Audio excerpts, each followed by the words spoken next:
আসসালামু আলাইকুম। সবাইকে জানাই বিজ্ঞান বাড়ি রবিন স্যারের পক্ষ থেকে নতুন বছরের শুভেচ্ছা। এবছর যারা ক্লাস 8, 9, 10 এবং ওল্ড 10 এর শিক্ষার্থী রয়েছে তাদের গার্ডিয়ানদের উদ্দেশ্যেই এই ভিডিওটি করা। নতুন বছরে গার্ডিয়ানদের মনে হাজারো প্রশ্ন এসে ভিড় জমায়। কোন স্যারের কাছে পড়ালে বাচ্চাদের বেসিক ভালো হবে এবং সেই ভালো বেসিক নিয়ে কিভাবে একটি ভালো ফলাফল তাদের হাতে বাচ্চারা এনে দিবে সেই চিন্তায় তারা দিক বিদিক ছুটে বেড়ায়। তাদের ছোটাছুটি কমানোর জন্য আজকের এই ভিডিওটি। আমি ক্লাস 8-এর বিজ্ঞান ও আইসিটি, 9-10-এর পদার্থ রসায়ন ও জীববিজ্ঞান এবং ইন্টারমিডিয়েটের রসায়ন প্রথম পত্র ও দ্বিতীয় পত্রের ক্লাস নিচ্ছি। প্রত্যেকটি কোর্সে সপ্তাহে 3 দিন ক্লাস আর 1 দিন করে পরীক্ষা নিচ্ছি। গার্ডিয়ানদের সবচেয়ে বেশি যে সমস্যাটা হয় সেটা হচ্ছে ব্যাচ শিডিউল মেলানো। এক স্যারের সাথে ব্যাচ শিডিউল মিললে আরেক স্যারের সাথে মেলে না। তো সেই সমস্যার সমাধানে ব্যাচ শিডিউলটা তৈরি করেছি দারুণভাবে। এখানে শনি, সোম, বুধ এবং রবি, মঙ্গল, বৃহস্পতি 2টা স্লটে ব্যাচ শিডিউল করেছি।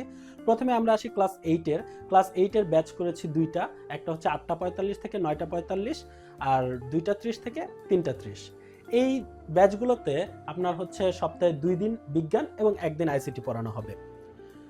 তো গার্ডিয়ানদের ক্লাস 8-এর এবার বিশেষভাবে নজর দিতে হবে, কারণ অন্যান্য বছরে বৃত্তি পরীক্ষা না থাকলে এবছর থেকে যুক্ত হয়েছে বৃত্তি পরীক্ষা। তো বছর শুরু থেকে যদি প্রত্যেকটা চ্যাপ্টারকে অনেক গুরুত্ব সহকারে পড়ানো হয় তাহলে বাচ্চারা অবশ্যই বৃত্তি নিয়ে আপনাদের কাছে আসবে।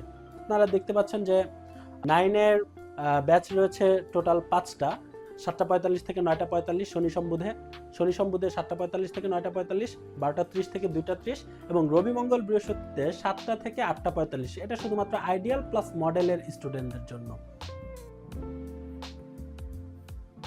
আর 9:45 থেকে 10:45 এবং 3:30 থেকে 5:30 এই কয়টি ব্যাচ হচ্ছে 9-এর। ক্লাস 10-এর ব্যাচ রয়েছে 2টি, একটি হচ্ছে 9:45 থেকে 11:45 এবং আরেকটি হচ্ছে 12:30 থেকে 2:30। 2:30 থেকে 4টা শনি সোম বুধের, এটা হচ্ছে এবারে যারা এসএসসি পরীক্ষার্থী তাদের জন্য। এখানে টেস্ট পেপার সলভ করানো হচ্ছে। যে সকল স্টুডেন্টের বেসিকে প্রবলেম রয়ে গেছে তাদের জন্য আলাদা একটা স্পেশাল ব্যাচ করা হয়েছে, সেটা হচ্ছে 4টা থেকে 6টা।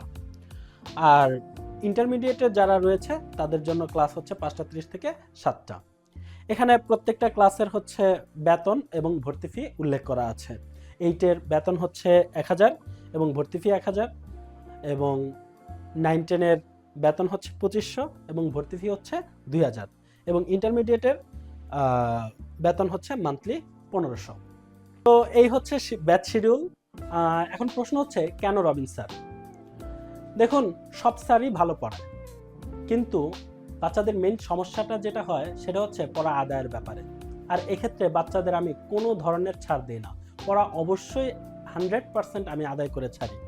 আর তারপরে যে মেন প্রবলেমটা হয় সেটা হচ্ছে 9-এ যখন একটা বাচ্চা ওঠে তখন তার সবচেয়ে বেশি সমস্যা হয় হচ্ছে ফিজিক্সে। তো ফিজিক্সে মেন সমস্যাটা হওয়ার কারণ কি, হাজার থিওরি পড়ার পরেও যখন সে সৃজনশীল প্রশ্ন করতে যায়, একটা নতুন সৃজনশীল দেখে, তখন সেই প্রশ্নটার উত্তর সে করতে পারে না। এর মেন প্রবলেমটা হচ্ছে সে গুছিয়ে না পড়ার কারণে। তো এখানে আমি যে কাজটা করি সেটা হচ্ছে প্রত্যেকটা চ্যাপ্টারেই এভাবে টাইপ ভিত্তিকভাবে 3টা বা 4টা টাইপের মাধ্যমে আমি ওদেরকে পড়াটা গুছিয়ে দিই। এই 3টা বা 4টা টাইপ করলে তারা যে কোনো ধরনের সৃজনশীল, যে কোনো নতুন সৃজনশীল তারা খুব ইজিলি অ্যাটেম্প্ট করতে পারে।